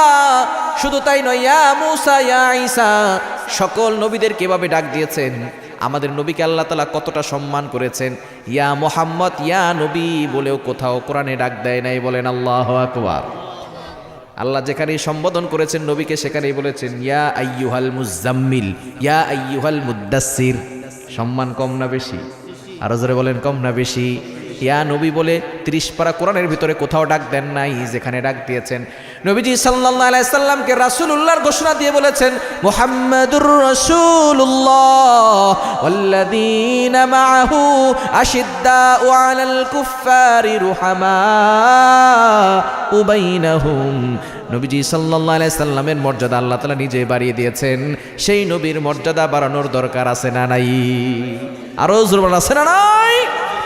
এক নাম্বার নবীর পরিচয় হচ্ছে তিনি রাসূলুল্লাহ। তিনি কি বলেন তো? রাসূলুল্লাহ। দ্বিতীয় নাম্বার নবীজির পরিচয় হচ্ছে তিনি রহমতের নবী। আমার নবী কিসের নবী? আরো জোরে বলেন কিসের নবী? রহমতের নবী। আল্লাহ পাক রব্বুল আলামিন কতটা শান দিয়েছেন আমার নবীকে। রহমতের নবী আল্লাহ তাআলা নিজেই বলে দিয়েছেন 17 নম্বর পারা 10 নম্বর পৃষ্ঠা 6 নম্বর লাইন সূরা আম্বিয়ার 107 নম্বর আয়াত। রব্বুল আলামিন বলেন ওয়ামা আরসালনাকা ইল্লা রাহমাতাল লিল আলামিন। I have sent you as a mouthpiece to the worlds. নবী হে, আমি আপনাকে সকল জগতের জন্য রহমত হিসেবে প্রেরণ করেছি, বলেন সুবহানাল্লাহ। আমাদের নবী হচ্ছেন সকলের জন্য রহমত, সকলের জন্য আদর্শ। As a father, as a teacher, as a law giver, as a law maker, as a reformer of the society, Muhammad is the superman of the world. সুবহানাল্লাহ। বাবা হিসেবে, নেতা হিসেবে, সমাজ সংস্কারক হিসেবে মুহাম্মদ সাল্লাল্লাহু আলাইহি সাল্লাম ছিলেন এই পৃথিবীর মধ্যে একজন সুপারম্যান, বলেন সুবহানাল্লাহ। সেই নবীজি সাল্লাল্লাহু আলাইহি সাল্লামকে ভালোবাসার দরকার আছে না নাই? যদি কোনো বাবা শ্রেষ্ঠ বাবা হতে চায়, সে যদি বাবা মুহাম্মদ সাল্লাল্লাহু আলাইহি সাল্লামকে ফলো করে শ্রেষ্ঠ বাবা হতে পারবে। যদি কোনো যুবক শ্রেষ্ঠ যুবক হতে চায়, সে যদি যুবক মুহাম্মদ সাল্লাল্লাহু আলাইহি সাল্লামকে ফলো করে শ্রেষ্ঠ যুবক হতে পারবে। যদি কোনো কিশোর শ্রেষ্ঠ কিশোর হতে চায়, সে যদি কিশোর মুহাম্মদ সাল্লাল্লাহু আলাইহি সাল্লামকে ফলো করে শ্রেষ্ঠ কিশোর হতে পারবে, ঠিক কি না? এই জন্য নবীজি সাল্লাল্লাহু আলাইহি সাল্লামকে অনুকরণ করার দরকার আছে না নাই? আরো জোরে আছে না নাই? নবীজি সাল্লাল্লাহু আলাইহি সাল্লামকে অনুসরণ করতে হবে, অনুকরণ করতে হবে। নবীজি সাল্লাল্লাহু আলাইহি সাল্লামকে ভালোবাসতে হবে, ভালোবাসার দরকার আছে না নাই? আমার নবীকে আল্লাহ তাআলা কতটা মর্যাদা দিয়েছেন, কতটা সম্মান দিয়েছেন। আল্লাহ পাক রব্বুল আলামিন সব দামি দামি জিনিস দিয়ে আমাদের নবীকে সাজিয়েছেন, বলেন আল্লাহু আকবার। জোরে সোরে বলেন না আল্লাহু আকবার। দামি জিনিস দিয়ে নবীজিকে সাজিয়েছেন, ভাষাও দিয়েছেন আরবি ভাষা। কোন ভাষা? কোন ভাষা? আরবি ভাষা। আমরা অনেকে বলি ইন্টারন্যাশনাল ভাষা হচ্ছে ইংরেজি ভাষা। বলেন তো কবরে কোন ভাষা চলবে, ইংরেজি না আরবি? হাসর জগতে কোন ভাষা চলবে, ইংরেজি না আরবি? জান্নাতে কোন ভাষা চলবে, ইংরেজি না আরবি? তো ইন্টারন্যাশনাল ভাষা ইংরেজি না আরবি? কোনটা? আরবি অক্ষর কয়টা? 29টা অক্ষর, ঠিক কিনা? আলিফ থেকে টান দেন, আলিফ থেকে ইয়া পর্যন্ত আমাদের নবীকে আল্লাহ পাক রব্বুল আলামিন কত সুন্দর করে তার নামগুলো সাজিয়ে দিয়েছেন। আলিফ দিয়ে আমার নবীর নাম আহমদ, বা দিয়ে আমার নবীর নাম বশীর, তা দিয়ে আমার নবীর নাম তাকি, সবচেয়ে বড় মুত্তাকি ছিলেন আমার নবী। সা দিয়ে আমার নবীর নাম সাকিব, জিম দিয়ে আমার নবীর নাম জামিল, সবচেয়ে বেশি সুন্দর ছিলেন আমার নবী। হা দিয়ে আমার নবীর নাম হামিদ, সবচেয়ে বড় প্রশংসাকারী। খা দিয়ে আমার নবীর নাম খাতামুন নাবিয়্যিন, লা নাবিয়্যা বাদা, আমার নবীর পর আর কোনো নবী নাই, আমার নবী হলেন সর্বশেষ নবী। দাল দিয়ে আমার নবীর নাম দাইয়ান ইলাল্লাহি বিইذনিহি ওয়া সিরাজাম মুনিরা, দাল দিয়ে আমার নবীর নাম জাকি, সবচেয়ে বড় মেধাবী ছিলেন আমার নবী। র দিয়ে আমার নবীর নাম রাহমাতুল লিল আলামিন, জা দিয়ে আমার নবীর নাম জাইরুল জান্নাহ, সিন দিয়ে আমার নবীর নাম সাইয়্যিদুল বাশার, সিন দিয়ে আমার নবীর নাম সাকিয়ে কাউসার, সিন দিয়ে আমার নবীর নাম সাইয়্যিদুল মুরসালিন, সিন দিয়ে আমার নবীর নাম শফিউল মুজনিবিন, সাদ দিয়ে আমার নবীর নাম সফিউল্লাহ, দাদ দিয়ে আমার নবীর নাম দামিন উম্মতের জিম্মাদার, তা দিয়ে আমার নবীর নাম তাহির তাইয়্যিব, জা দিয়ে আমার নবীর নাম জাহির লাইসাল বাতিন, আইন দিয়ে আমার নবীর নাম আজিজ, আইন দিয়ে আমার নবীর নাম আব্দুল্লাহ, গাইন দিয়ে আমার নবীর নাম গয়ুর, সবচেয়ে বড় আত্মমর্যাদাশীল ছিলেন আমার নবী। ফা দিয়ে আমার নবীর নাম ফারিক বাইনাল হাক্কি ওয়াল বাতিল, হক বাতিলের চূড়ান্ত পার্থক্যকারী। কাফ দিয়ে আমার নবীর নাম কারিউল কুরআন, সবচেয়ে বেশি সুন্দর কোরআন তেলাওয়াত করনেওয়ালা নবী। কাফ দিয়ে আমার নবীর নাম কাফিলুল উম্মাহ, লাম দিয়ে আমার নবীর নাম লাইমুশ শাইতান, মিম দিয়ে আমার নবীর নাম মাহবুব, মিম দিয়ে আমার নবীর নাম মনসুর, মিম দিয়ে আমার নবীর নাম মুজাম্মিল, মিম দিয়ে আমার নবীর নাম মুদ্দাসির, মিম দিয়ে আমার নবীর নাম মুহাম্মদুর রাসূলুল্লাহ সাল্লাল্লাহু আলাইহি ওয়াসাল্লাম, নুন দিয়ে আমার নবীর নাম নাজির, ওয়াও দিয়ে আমার নবীর নাম ওয়াকিলুল উম্মাহ, হা দিয়ে আমার নবীর নাম হাদি লিল আলাম, হামজা দিয়ে আমার নবীর নাম আমিন, আল আমিন, সবচেয়ে বড় আমানতদার ছিলেন আমার নবী। এবং ইয়া দিয়ে আল্লাহ তাআলা কত সুন্দর করে আমার নবীকে ডাক দিয়েছেন, ইয়াসিন, আল্লাহু আকবার। সুতরাং নবীজির সম্মান কম না বেশি? আরো জোরে বলেন, কম না বেশি? সুতরাং দ্বিতীয় নাম্বার নবীর পরিচয় হচ্ছে তিনি রহমতের নবী। তিনি কিসের নবী? রহমতের নবী। আমাদের নবীকে আল্লাহ পাক রব্বুল আলামিন সব দামি দামি জিনিস দিয়ে সাজিয়ে দিয়েছেন, ভাষাও দিয়েছেন আরবি ভাষা, আবার পাঠিয়েছেন জাজিরাতুল আরব। কোথায় পাঠিয়েছেন? মক্কায়, সৌদি আরবে, ঠিক কিনা? অনেকে বলে নবী সাল্লাল্লাহু আলাইহি সাল্লামকে কাশ্মীরে পাঠাইতে পারতো, কাশ্মীর হচ্ছে দুনিয়ার জান্নাত বলা হয়। আবার অনেকে বলে সিঙ্গাপুর পাঠাইতে পারতো, সিঙ্গাপুর অনেক সুন্দর জায়গা, ঠিক কিনা? আমেরিকায় পাঠাইতে পারতো, সেখানেও সুন্দর জায়গা। জাজিরাতুল আরবে পাঠাইলো কেন? একেবারে মরুভূমির একটা জায়গা, সেখানে পাঠানোর কি দরকার? জাজিরাতুল আরব বিশ্বের মানচিত্র, এটা হচ্ছে একেবারে মাঝখান, কেন্দ্রস্থান। পুরো আপনি ম্যাপ দেখবেন, দেখবেন সৌদি আরব হচ্ছে একেবারে মাঝখান, পৃথিবীর মাঝখানে। জাজিরাতুল আরব পৃথিবীর মাঝখান, এবং আরব তার পাশে আরব সাগর আছে। তিন দিক দিয়ে সাগর, এক দিক দিয়ে ইরাকের রাস্তা চলে গেছে। আমাদের একেবারে হার্টের মতো, আমাদের হার্ট তিন দিক দিয়ে খালি, এক দিক দিয়ে উপর দিক দিয়ে ঝুলে আছে, ঠিক কিনা? এটা হার্টের মতো। হার্ট ঠিক থাকলে একটা মানুষ ঠিক থাকে, ঠিক তদ্রুপভাবে জাজিরাতুল আরব হচ্ছে পৃথিবীর একেবারে মধ্যবিন্দু, সেখানে কেন্দ্রস্থান। এই মাঝখান যদি ঠিক হয়ে যায়, পুরা পৃথিবী অটোমেটিক এমনি ঠিক হয়ে যাবে, ঠিক কিনা? নবীজি সাল্লাল্লাহু আলাইহি সাল্লামকে এই জন্য মাঝখানে পাঠানো হয়েছে, কারণ সৌদি আরব যদি ঠিক হয়ে যায় তাহলে অটোমেটিক পুরা পৃথিবী ঠিক হয়ে যাবে, ঠিক কিনা? নবীজি সাল্লাল্লাহু আলাইহি সাল্লামকে জাজিরাতুল আরবে পাঠানো হয়েছে। সুতরাং আমার নবীর দ্বিতীয় নম্বর পরিচয়, তিনি রহমতের নবী। দ্বিতীয় নম্বর শান, তিনি রহমতের নবী। তিন নম্বর পরিচয়, তিনি শেষ রাসূল। তিনি কি রাসূল? তারপরে কি আর কোনো নবী আসবে? কোনো রাসূল আসবে? হ্যাঁ, তারপরে নবী হবেন না, একজন নবী আসবেন, ঈসা আলাইহিস সালাম। তিনি কিন্তু নবী হয়ে আসবেন না, তিনি নবীর উম্মত হয়ে আসবেন। সুবহানাল্লাহ বলবেন না? মূসা আলাইহিস সালাম আল্লাহর কাছে দোয়া করেছেন, আল্লাহ শেষ নবীর উম্মতদেরকে আমাকে দাও। দোয়া কি বুঝছেন? মূসা আলাইহিস সালাম আল্লাহর কাছে কি দোয়া করছেন? শেষ নবীর যে উম্মত আছে, এই উম্মতগুলোকে আমারে দাও। আল্লাহ পাক রব্বুল আলামিন বলেন, না না, এই উম্মতদেরকে আমি ওয়াজাবাত লাকুম, যাচাই বাছাই করে আলাদা করেছি, আমার প্রিয় হাবিবের উম্মত হিসেবে দুনিয়াতে পাঠাবো। বলেন সুবহানাল্লাহ। এই দোয়া করার পরে শেষ পর্যন্ত মূসা আলাইহিস সালাম আল্লাহর কাছে দোয়া করেছিলেন, আল্লাহ আমাকে তুমি আমি মূসাকে মুহাম্মদ সাল্লাল্লাহু আলাইহি সাল্লামের উম্মত হিসেবে কবুল করো। বলেন সুবহানাল্লাহ। প্রথমে দোয়া করেছে মুহাম্মদ সাল্লাল্লাহু আলাইহি সাল্লামের উম্মত আমাকে দাও, তারপরে দোয়া করতেছে কি? যে আমাকে মুহাম্মদ সাল্লাল্লাহু আলাইহি সাল্লামের উম্মত বানাও। আল্লাহ পাক বলেন, মূসা সময় শেষ হয়ে গেছে, তুমি যদি শুরুতে এই দোয়া করতা তাহলে আমি কবুল করতাম। ঈসা আলাইহিস সালাম এটা আবার পরে বুঝতে পেরেছেন এবং তিনি জানতে পেরেছেন, এজন্য ঈসা আলাইহিস সালাম আল্লাহর কাছে দোয়া করেছেন, আল্লাহ আমাকে তুমি শেষ নবীর উম্মত হিসেবে কবুল করো। আল্লাহ পাক রব্বুল আলামিন এই দোয়াটা কবুল করেছেন। ঈসা আলাইহিস সালামকে আল্লাহ উঠিয়ে নিয়েছেন। আবারও ঈসা আলাইহিস সালাম আমাদের নবীর উম্মত হয়ে আবার দুনিয়াতে আসবে। তিনি তার আইন বাস্তবায়ন করবে না, কোরআন দিয়ে শাসন করবে। বলেন সুবহানাল্লাহ। জোরে সোরে বলেন না সুবহানাল্লাহ। কষ্ট হচ্ছে আপনাদের? শেষ করে দিব? তাহলে আমাদের নবী হচ্ছেন কি নবী বলেন তো? 3 নাম্বার পরিচয় তার, তিনি শেষ রাসূল। আল্লাহ তাআলা নিজে বলে দিয়েছেন 22 নম্বর পারা 2 নম্বর পৃষ্ঠার 11-12 নম্বর লাইন, সূরা আহজাবের 40 নম্বর আয়াতে রব্বুল আলামিন বলেন, মা কানা মুহাম্মাদুন আবা আহাদিন মির রিজালিকুম ওয়ালাকির রাসূলুল্লাহি ওয়া খাতামান নাবিয়্যিন। আমার নবী হলেন সর্বশেষ নবী। আমার নবীর পরে আর কোন নবীর পরে আর কোন নবী আছে? কিন্তু একটা দল আছে, তারা বলে কাদিয়ানি নাকি শেষ নবী। বলেন নাউজুবিল্লাহ। একটু জোরে সোরে বলেন না নাউজুবিল্লাহ। নবীর পরে নবী নাই, সংসদে আইন চাই, ঠিক কি না? আমাদেরকে গর্জে উঠতে হবে। নতুন করে যদি কেউ নবী দাবি করে সেটা হলো ভণ্ড নবী। তার মতো ভণ্ড আর মূর্খ আর পৃথিবীতে কেউ হতে পারে না, ঠিক কি না? এই জন্য কাদিয়ানীদেরকে রাষ্ট্রীয়ভাবে কাফের ঘোষণা করতে হবে, ঠিক কি না? তাদেরকে যদি রাষ্ট্রীয়ভাবে কাফের ঘোষণা করা না হয়, তাহলে আমরা রব্বেজুল জালালের কসম করে বলি, মায়ের কাছ থেকে বিদায় নিয়ে কাফনের কাপড় মাথায় বেঁধে মাঠে নামতে প্রস্তুত আছেন কারা কারা? দুই হাত তুলে আল্লাহকে দেখান। আল্লাহ তাআলা সকলকে কবুল করেন। সকলে বলেন আমিন। আরো জোরে বলেন আমিন।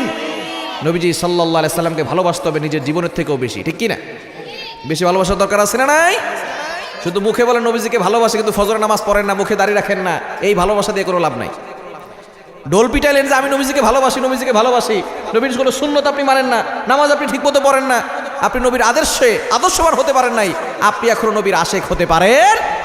নবীর আশেক হতে হলে নবীজি সাল্লাল্লাহু আলাইহি ওয়াসাল্লামের সুন্নাহকে বাস্তবায়ন করা দরকার আছে না নাই? আর রাসূল আছে না নাই?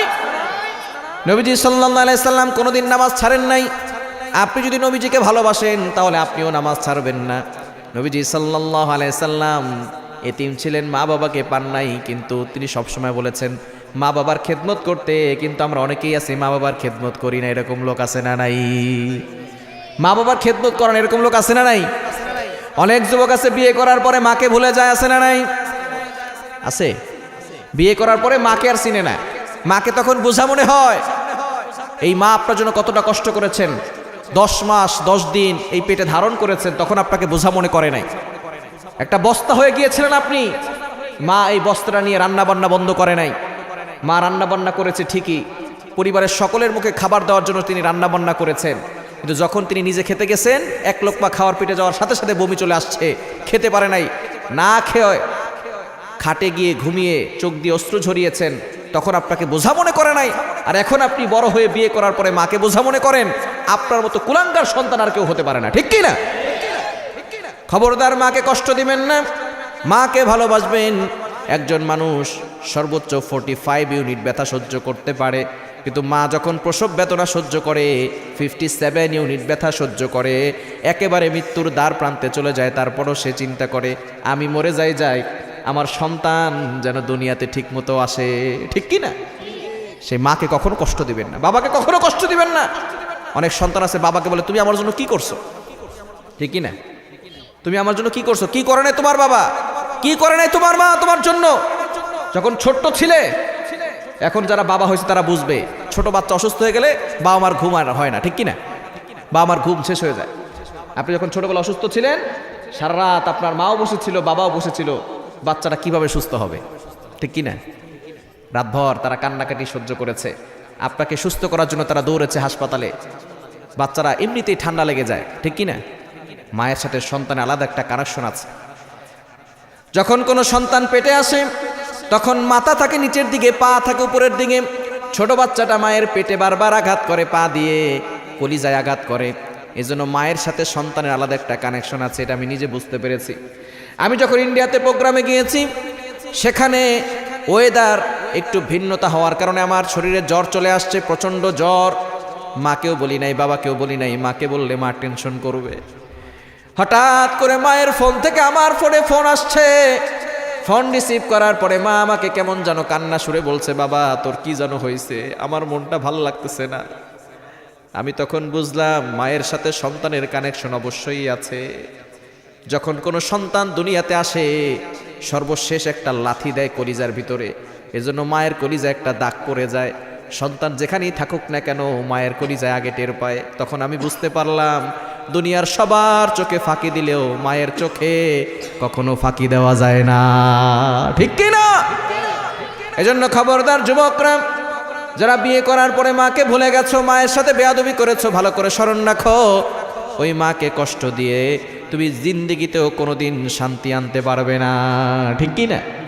বউয়ের কথা শুনে মাকে তুমি দূরে সরাই দিয়েছো, ওই মা যদি বদ্দুয়া দিয়ে দেয়, মায়ের চোখে যদি পানি চলে আসে, সাথে সাথে আল্লাহ পাক রব্বুল আলামিন তোমার যত আমল আছে সব শেষ করে দিবে।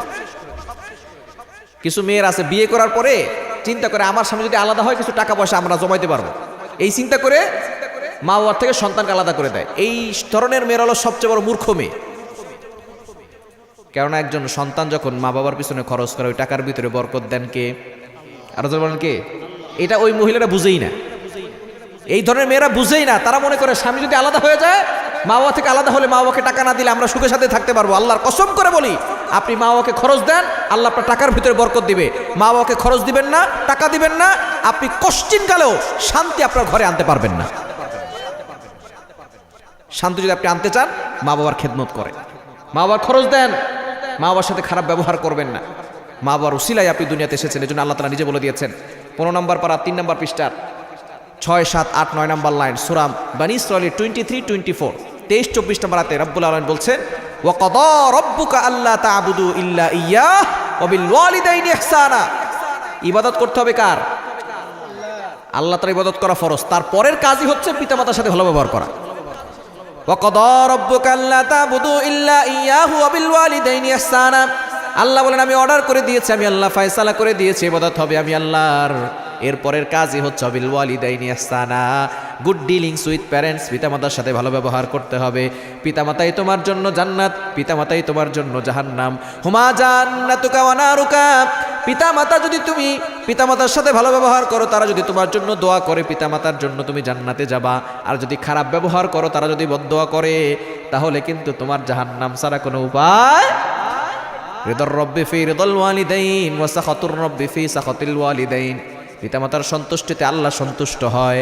পিতামাতাকে নারাজ করবা, তুমি কাবা শরীফে গিয়েও আল্লাহকে খুঁজে পাবা না, ঠিক কি না? জান্নাত খুঁজো কাবা শরীফে গিয়া, জান্নাত তো ঘরে আছে মিয়া। জান্নাত কোথায় খুঁজো মিয়া? জান্নাত তো ঘরে আছে। আল জান্নাতু তাহতা আকদামিল উম্মাহাত, মায়ের পদতলে আল্লাহ তাআলা জান্নাত রেখে দিয়েছে।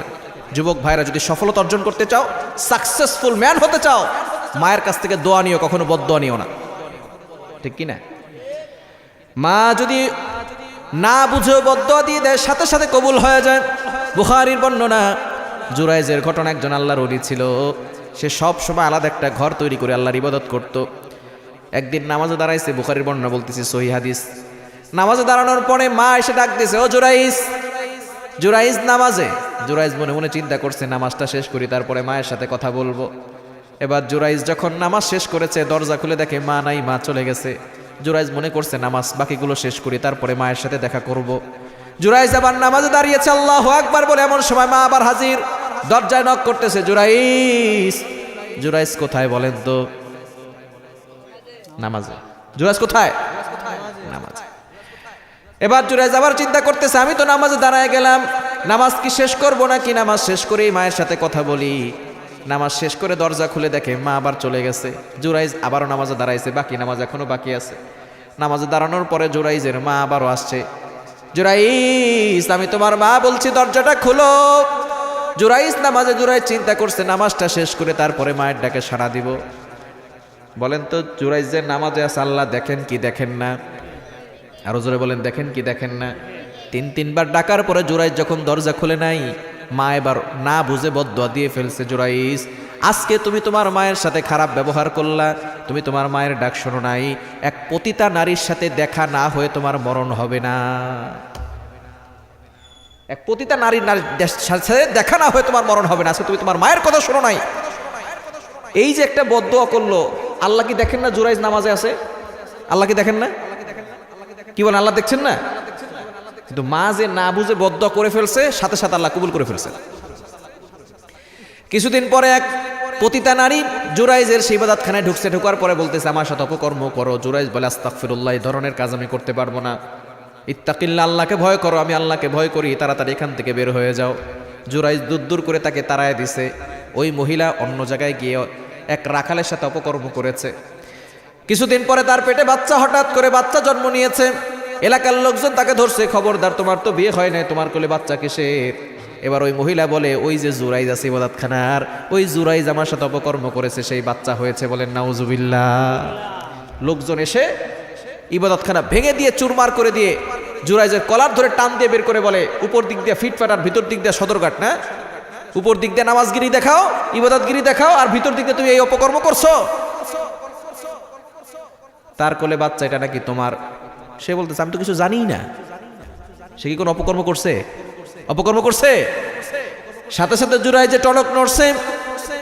আমার মা তো বদদোয়া দিয়েছিল, আমি তো নামাজে ছিলাম, মা যে বদদোয়া দিয়েছিল খারাপ নারীর সাথে দেখা না হয়ে আমি কবরে যাব না, ওই মায়ের বদদোয়া মনে হয় কবুল হয়ে গেছে। এবার জুরাইজ বলে ঠিক আছে, আমি 2 রাকাত নামাজ পড়তে চাই, আল্লাহর কাছে একটু দোয়া করতে চাই। জুরাইজ নামাজে দাঁড়ালো, আল্লাহর কাছে দোয়া করলো, বলল আল্লাহ আমি তো মায়ের সাথে বেয়াদবি করে ফেলেছি, আল্লাহ আয় আল্লাহ আমি আমার ভুল বুঝতে পেরেছি, আমি আর কখনো মায়ের সাথে বেয়াদবি করব না। আয় আল্লাহ তুমি আমাকে এই বিপদ থেকে উদ্ধার করো, বিপদ থেকে বাঁচাও, ইজ্জত নষ্ট করে দিও না রে আল্লাহ, আমার ইজ্জতটাকে তুমি বাঁচাও। সাথে সাথে আল্লাহ তাআলা ইলহামের মাধ্যমে জানিয়ে দিয়েছে, ওই নারীর কোলে যেই বাচ্চা আছে, বাচ্চাকে জিজ্ঞেস করো তার বাবাকে, আমি আল্লাহ ওই বাচ্চার জবানকে খুলে দিব। বলেন আল্লাহু আকবার। জুরাইজ নামাজ শেষ করে বাচ্চাকে জিজ্ঞেস করলো তোমার বাবাকে? সাথে সাথে ওই ফুটফুটে সন্তান, কোলের একদিনের সন্তান কথা বলা শুরু করেছে, অমুক এলাকার রাখাল, সে হলো আমার বাবা, তুমি আমার বাবা না, বলেন আল্লাহু আকবার। লোকজন সকলে জুরাইজকে ধরলো, কারণ সে তো আল্লাহর ওলি ছিলেন, তাই না? ইবাদত করতেন, আল্লাহ তাআলা তার দোয়া কবুল করে নিয়েছেন। তবে এই যে মা যে বদদুয়া দিয়ে দিয়েছেন, সেটা কবুল হয়েছে নাকি হয় নাই? হয়েছে নাকি হয় নাই? এবার চিন্তা করে দেখেন, মা তো ভুলে না, অনেক সন্তান এমন অপকর্ম করে, মা ভুলে না, ইচ্ছা করে বদদুয়া দিতে যায় না, তারপর মন থেকে বদদুয়া চলে যায়, ঠিক কি না? মা যদি দোয়া করে সেটা সাথে সাথে কবুল, বদদুয়া করলেও সাথে সাথে কবুল। এজন্য খবরদার, মা বাবার সাথে কখনো খারাপ ব্যবহার করা যাবে। মা বাবার সাথে খারাপ ব্যবহার করলে দুনিয়াও শেষ, আখিরাতও শেষ। চ্যালেঞ্জ করে বলে গেলাম, লিখে রাখেন, লিখে রাখেন, লিখে রাখেন। যারা মা বাবার সাথে বেয়াদবি করবে, খারাপ আচরণ করবে, তাদের দুনিয়াও শেষ হয়ে যাবে, আখিরাতও শেষ হয়ে যাবে। এজন্য মা বাবার সাথে খারাপ ব্যবহার করা যাবে। নবী সাল্লাল্লাহু আলাইহি ওয়াসাল্লাম এই আদর্শ আমাদেরকে শিক্ষা দেন নাই। নবী সাল্লাল্লাহু আলাইহি ওয়াসাল্লামের আদর্শ হচ্ছে, তিনি সব সময় মা বাবার সাথে ভালো ব্যবহার করতে বলেছেন, ঠিক কি না? নবীজি সাল্লাল্লাহু আলাইহি সাল্লামের 4 নাম্বার পরিচয়, নবীজি সাল্লাল্লাহু আলাইহি ওয়াসাল্লাম তিনি হচ্ছেন শেষ রাসূল, তারপরে আর কোনো রাসূল আসবেন, কি বলেন, তারপর আর কোনো রাসূল আসবে? তার 4 নাম্বার পরিচয় হলো তিনি মন গড়া কোনো কথা বলেন না। কষ্ট হচ্ছে আপনাদের? আলোচনা শেষ করে দিব।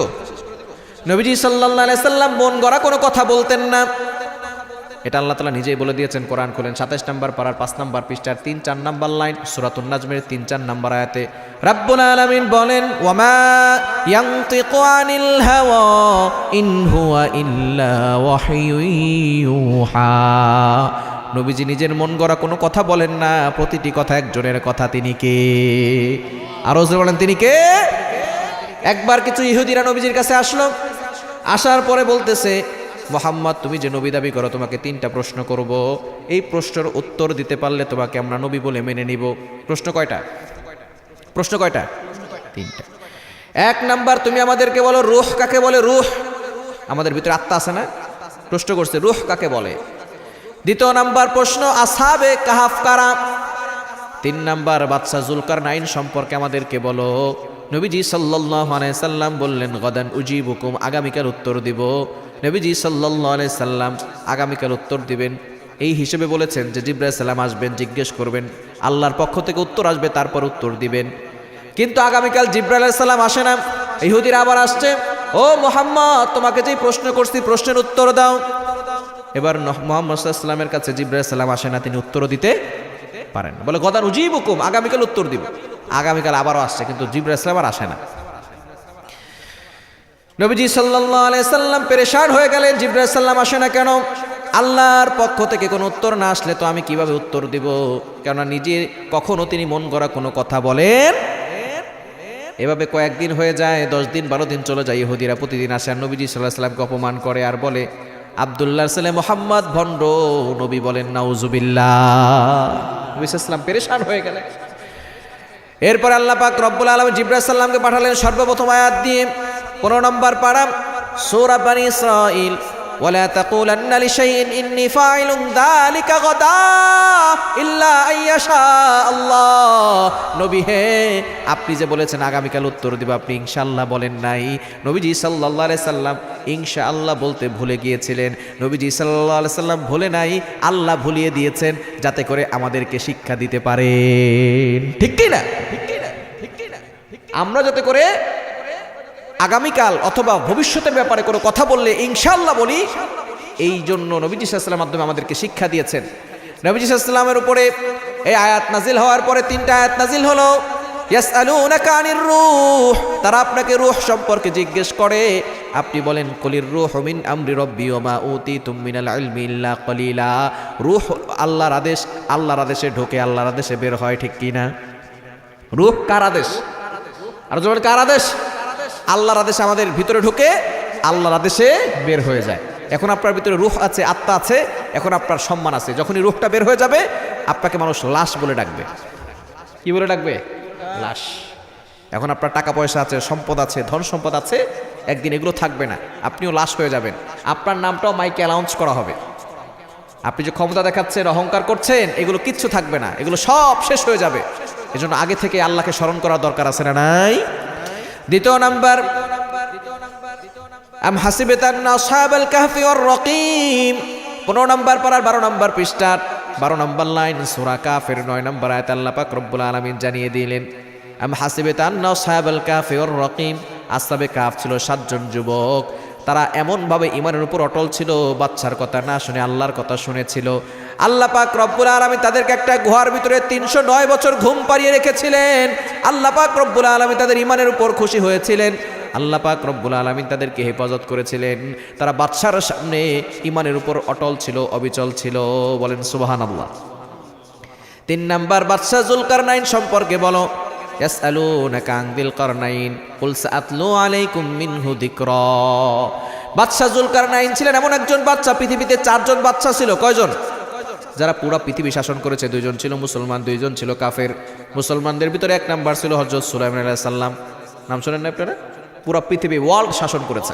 দ্বিতীয় নাম্বার হচ্ছে বাদশা যুলকারনাইন তারা 2 জন ছিল মুসলমান আর 2 জন ছিল কাফের একটা হচ্ছে নমরুদ দ্বিতীয় নাম্বার হচ্ছে বখতে নাসার এই 2 জন ছিল কাফের মুসলমানদের ভিতরে যে 2 জন ছিল একজন ছিল সুলাইমান আলাইহিস সালাম আর দ্বিতীয়জন ছিল বাদশা যুলকারনাইন তিনি যেখানেই যেতেন সেখানেই তিনি বিজয় লাভ করতেন আর বর্তমান দাজ্জাল পৃথিবীতে শেষ সময় কিয়ামতের একেবারে সন্নিকটে তখন দাজ্জাল পৃথিবীতে আসবে এই দাজ্জাল আসার পরে ঈসা আলাইহিস সালাম তাকে হত্যা করার পরে ইয়াজুজ মাজুজ আসবে এই ইয়াজুজ মাজুজকে বন্দী করেছিলেন বাদশা যুলকারনাইন বলেন সুবহানাল্লাহ ইয়াজুজ মাজুজ নাম শুনছেন আপনারা নাম শুনেন নাই কোরআনের কথা 16 নম্বর পারা 2 নম্বর পৃষ্ঠা আছে সূরা কাফের ভিতরে আল্লাহ তাআলা শেষের দিকে বলে দিয়েছেন ক্বালু ইয়া দাল কারনাইন ইন্না ইয়াজুজ ওয়া মাজুজ মুফসিদুনা ফিল আরদ এই ইয়াজুজ মাজুজ কারা জানেন আপনারা অনেকে বলে প্রাণী না তারা মানুষ ছিল তারা কি নূহ আলাইহিস সালামের বংশধর নূহ আলাইহিস সালামের ছেলে ছিল কয়জন জানেন 4 জন হাম সাম ইয়াফাস কেনান এই ইয়াফাজের বংশধর হচ্ছে ইয়াজুজ মাজুজ ইয়াফাস তার বংশধর কে ইয়াজুজ মাজুজ তবে তারা খুব জঙ্গলি ছিল তারা মানুষদের উপরে খুব নির্যাতন করত তারা পশু খেয়ে ফেলতো মানুষদের উপরে খুব নির্যাতন করত জুলুম করত তখন বাদশা যুলকারনাইনকে এলাকার লোকেরা বলেছিল এই ইয়াজুজ মানুষ আমাদের উপরে খুব নির্যাতন করে জুলুম করে তখন বাদশা যুলকারনাইন 2 দেয়ালের মাঝখানে পাহাড়ের মাঝখানে একটা দেয়াল তৈরি করে দিয়েছিল সীসা দিয়ে তারা প্রতিদিন সেই দেয়াল এসে চাটে জিব্বা দিয়ে চাটতে যখন আরেকটু বাকি থাকে বলে আগামীকাল করবো আগামীকাল আবার আল্লাহ তাআলা আগের মতো করে দেন আবারও তারা সকাল থেকে সন্ধ্যা পর্যন্ত চাটতে থাকে যেদিন তারা ইনশাআল্লাহ বলবে সেদিন তারা সেই দেয়াল ভেঙে বেরিয়ে আসবে আর পুরা দুনিয়ায় তারা রাজত্ব করবে এমনকি ঈসা আলাইহিস সালাম তখন দুনিয়াতে থাকবেন ঈসা আলাইহিস সালাম তিনিও এক পাহাড়ে তুর পাহাড়ের ভিতরে তিনি তার সঙ্গীদেরকে নিয়ে আশ্রয় নেবেন ইয়াজুজ মাজুজ এই পরিমাণ ভয়াবহ হবে শেষ পর্যন্ত আল্লাহ তাআলার কাছে ঈসা আলাইহিস সালাম দোয়া করবেন আল্লাহ পাক রব্বুল আলামিন তাদের ঘাড়ের ভিতরে একটা ভাইরাস দিবেন তারা সব মারা যাবে এরপর আল্লাহ পাক রব্বুল আলামিন বৃষ্টি দিয়ে পুরো পৃথিবী ধুয়ে দিবেন আবারও যেদিকে ঈসা আলাইহিস সালাম তাকাবেন সেদিকে শুধু মুসলমান থাকবে কোনো কাফের থাকবে না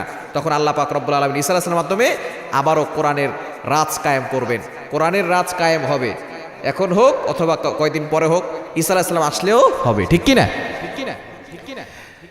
সুতরাং নবীজি সাল্লাল্লাহু আলাইহি সাল্লামের 4 নাম্বার বৈশিষ্ট্য হচ্ছে তিনি মন গড়া কোনো কথা বলতেন না নবীজি সাল্লাল্লাহু আলাইহি সাল্লামের 5 নাম্বার বৈশিষ্ট্য 5 নাম্বার পরিচয় 5 নাম্বার সম্মান আল্লাহ পাক রব্বুল আলামিন জানিয়ে দিয়েছেন 29 নাম্বার পারার 3 নাম্বার পৃষ্ঠার 14-15 নাম্বার লাইন সূরা কলামের 4 নাম্বার আয়াত ওয়া ইন্নাকা লাআলা খুলুকিন আযীম আমার নবীর চরিত্র হচ্ছে মহান চরিত্র ঠিক কি না আমার নবীর চরিত্র ফুলের চেয়েও পবিত্র অনেকে দলের কথা বলে যে আমার নেতার চরিত্র ফুলের চেয়েও পবিত্র নামাজ পড়েন 1 ওয়াক্ত মদ খায় 5 ওয়াক্ত ঠিক কি না নবীজি সাল্লাল্লাহু আলাইহি সাল্লামের চরিত্র হচ্ছে ফুলের চেয়েও পবিত্র আর আপনি নেতার দল সাপোর্ট করেন সেই নেতা দাড়ি রাখে না সেই নেতা 5 ওয়াক্ত নামাজ পড়ে কিনা সুদ খায় কিনা ঘুষ খায় কিনা এই বিষয়ে যদি আপনি তোয়াক্কা না করেন আল্লাহর কাঠগড়ায় আপনাকে জবাবদিহি করতে হবে ঠিক কি না অনেকে আছে ভোটের সময় আসলে 500 টাকা ঈমান বিক্রি করে আসে না নাই কোরবানির সময় আসলে ছাগলের দামও 10,000 টাকা হয়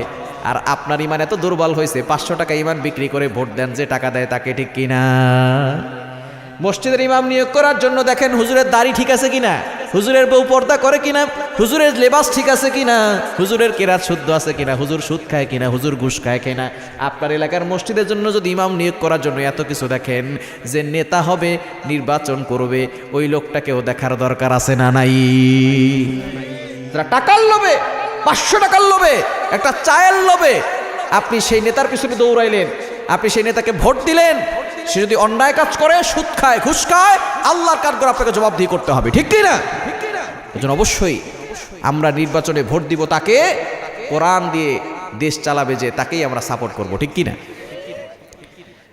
বেগম খালেদা জিয়া তিনি মারা গেছেন, আপনারা দেখেছেন না? তার জানাজায় কত মানুষ হয়েছে? হাজার হাজার লক্ষ লক্ষ মানুষ তার জানাজায় উপস্থিত হয়েছেন। আলিমরা তার জানাজা উপস্থিত হয়েছেন। মুফতি আব্দুল মালিক হাফিজাহুল্লাহ তার জানাজা পড়িয়েছেন।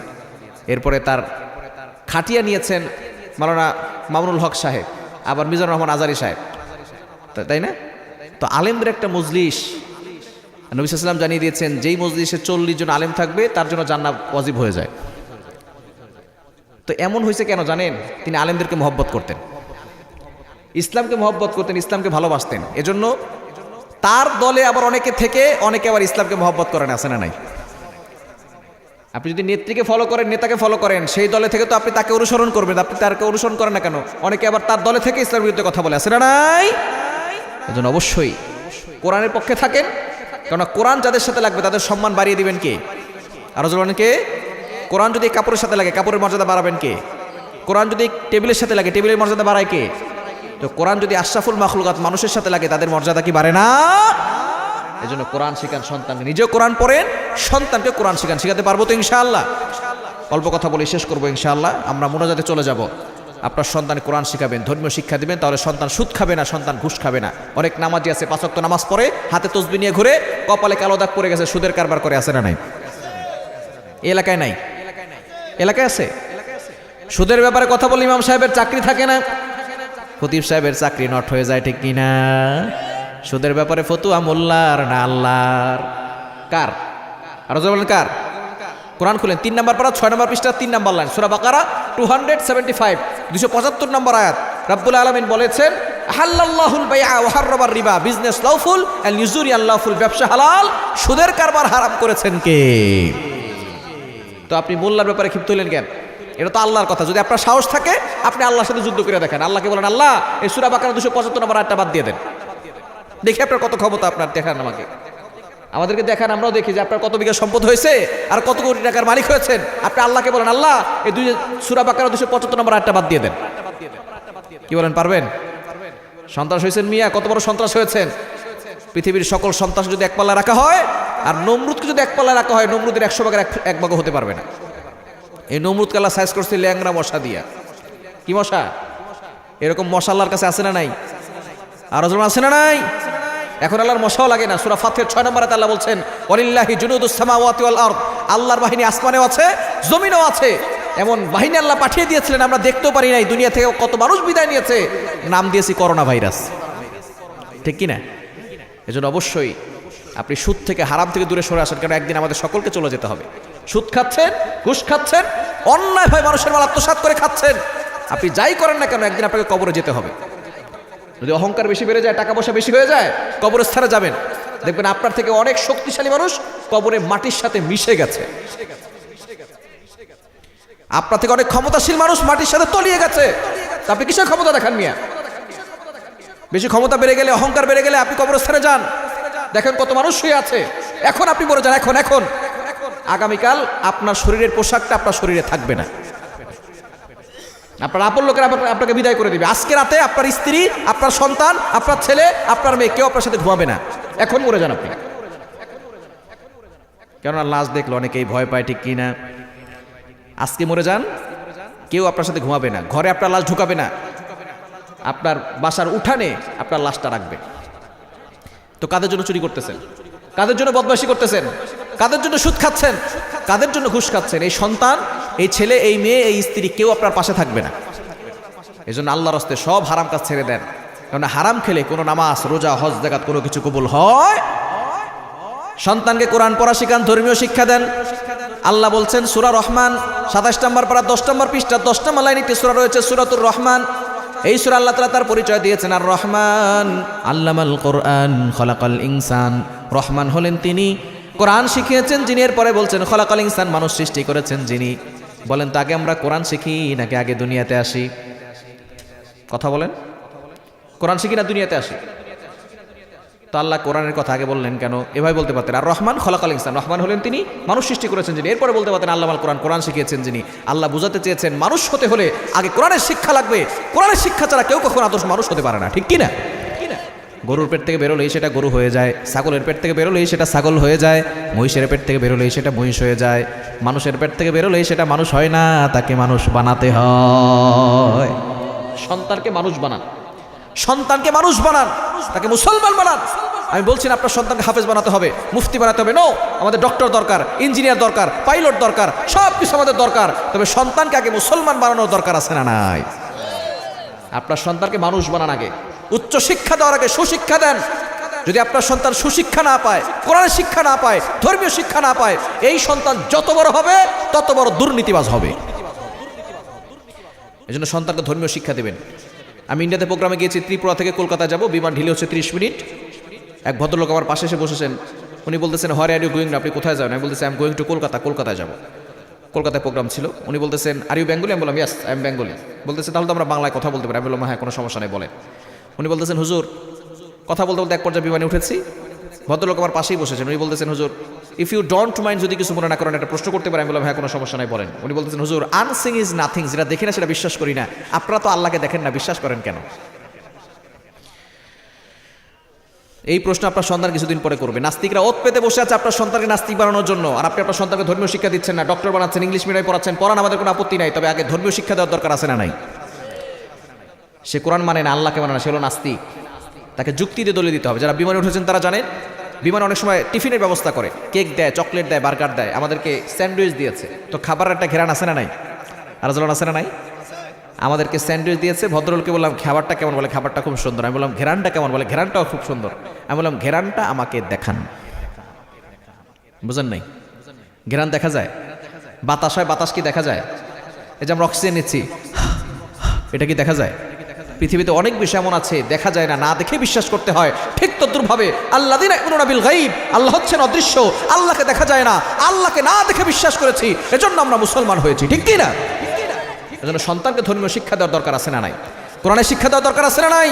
সন্তানকে কোরআনের শিক্ষা দিবেন। কোরআন শুধু ঘরে রাখবেন না, কোরআন সমাজে আনতে হবে, কোরআন রাষ্ট্রে নিতে হবে, কোরআন পার্লামেন্টে নিতে হবে। কোরআন যখন পার্লামেন্টে যাবে তখন বাংলাদেশের মানুষ শান্তি ও নিরাপত্তার সাথে থাকতে পারবে, ঠিক কিনা বলেন? আমার ওসমান হাদিকে দুনিয়া থেকে বিদায় করেছে, এখনো কোনো বিচার হয় নাই, ঠিক কিনা? ডক্টর ইউনূস সাহেব, আপনি শুধু মায়া কান্না দেখাচ্ছেন, মায়া কান্না আমরা দেখতে চাই না। যারা আমার ওসমান হাদিকে দুনিয়া থেকে বিদায় করেছে, আমরা বাংলার জমিনে তার ফাঁসি দেখতে চাই, ঠিক কিনা বলেন? সে যদি ভারতে পালিয়ে যায়, ভারত থেকে রে, তারপরে বাংলার জমিনে তাকে ফাঁসিতে ঝুলাতে হবে, ঠিক কিনা? তারা আমাদেরকে গুলি করে মারতে চায়, আমাদেরকে ভয় দেখায়। এজন্য কোরআন পার্লামেন্টে নেন, শান্তি নিরাপত্তার সাথে আপনার মেয়েও থাকবে, আপনার ছেলেও থাকবে। এজন্য কোরআন দিয়ে শাসন করতে হবে, কোরআন দিয়ে রাষ্ট্র কায়েম করতে হবে। কোরআন থাকবে যেখানে আমরা থাকবো। আমরা অনেক বাংলাদেশ দেখেছি, আমরা নতুন বাংলাদেশ দেখেছি, আমরা সবুজ বাংলাদেশ দেখেছি, আমরা ডিজিটাল বাংলাদেশ দেখেছি, আমরা অনেক বাংলাদেশ দেখেছি। একটিবারের জন্য আমরা কোরআনের বাংলাদেশ দেখতে চাই। কারা কারা যে আছে দুহাত আল্লাহকে দেখান। আল্লাহ তাআলা সকলকে কবুল করেন, সকলে বলেন আমিন।